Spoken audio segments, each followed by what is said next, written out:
How is this visit being viewed in Russia? What's the rhetoric at the moment? Well, I think the official rhetoric here is that the U.S. administration is trying to mend fences with Russia, that it finally decided to take up a more sensible course, and instead of isolating Russia, has sent the Secretary of State to Sochi to meet with top-ranking Russian officials to discuss some of the urgent business. So here it is cast as a sign of a change in the U.S. policy of avoiding any negotiation with Russia and trying to at least make sure the United States and Russia are on the same page on a number of pressing international issues. Michael, relations have widely been called the chilliest in decades, and the worst they've been in about 30 years. How is it being spun in the U.S.? Well, thank you. I think in the U.S. it's being downplayed a bit as just a routine, regular visit. Of course, we know it's not.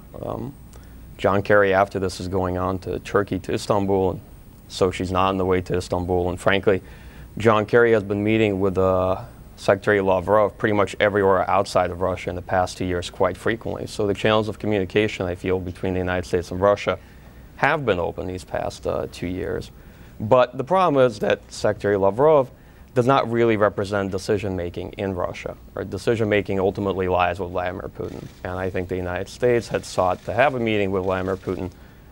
My impression is the fact that this meeting alone is taking place suggests that some progress behind the scenes must have been made in order for both sides to believe that there could be a fruitful discussion or some kind of product coming out of this meeting. Yeah, not necessarily a headline, but... Yeah, but what do you think about the idea of progress? What issues could they actually make some ground on? Could it be possibly Syria? Definitely not Ukraine, we can imagine. What about the idea of sanctions? Could that be raised? Well, I don't think the United States or Russia are going to discuss those sanctions openly, or at least report on such discussions. But of course, I think it is now the United States that wants to make sure that Russia is on the same page with it and other negotiators on the Iran nuclear dossier. And also, I think the Syria conflict might be an important hotspot now to deal with in order to show the Arab allies of the United States and Israel that Iran can actually be a constructive player in terms of security in the Middle East if all those powers are to reach an agreement on lifting of the sanctions against Iran. So here I think Russia plays an instrumental role in negotiating a deal with President Bashar Assad of Syria. So I wouldn't be surprised if Secretary Kerry has this kind of issue high on his agenda of negotiations with Putin. Michael, given, though, America's pivot towards Asia, their interest in China, how do they actually view the relationship with Russia in terms of how meaningful it should be, how important it is? Well, I think that this relationship has always been viewed in the United States a little bit as more of a second-order or perhaps third-order relationship. And that has always very frustrated and bothered Russia. Russia's always quite fixated on the United States, whereas the United States is rather focused on the Middle East and secondary in the Asia-Pacific region on China.